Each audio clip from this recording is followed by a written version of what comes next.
गौतम बुद्ध की एक प्रचलित कथा के अनुसार एक दिन सुबह सुबह सभी शिष्य बुद्ध के प्रवचन सुनने के लिए एक साथ बैठे हुए थे।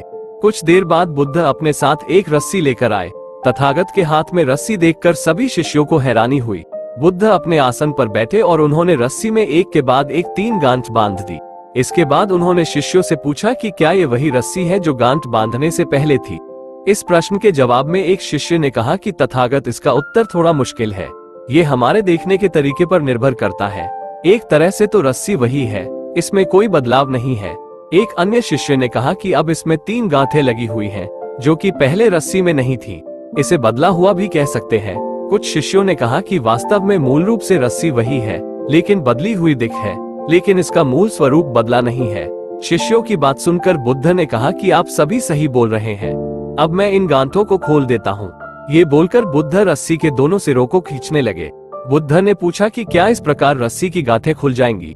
सभी शिष्यों ने कहा कि नहीं, ऐसा करने से तो गांठें और ज्यादा कस जाएंगी, इन्हें खोलना और मुश्किल हो जाएगा। बुद्ध ने कहा कि ठीक है, अब एक अंतिम प्रश्न, इन गांठों को खोलने के लिए हमें क्या करना होगा। शिष्यों ने कहा कि हमें इन गांठों को ध्यान से देखना होगा, जिससे हम जान सके कि इन्हें कैसे लगाया गया है। इसके बाद हम गांठें आसानी से खोल सकते हैं। बुद्ध इस जवाब से संतुष्ट हो गए और उन्होंने कहा कि ये सही बात है। हम परेशानियों में फंसे रहते हैं और बिना कारण जाने ही उनका हल खोजने लगते हैं, जबकि हमें पहले समस्याओं के मूल को समझना चाहिए। जब समस्याओं की वजह समझ आ जाएगी तो उन्हें सुलझाना बहुत ही आसान हो सकता है।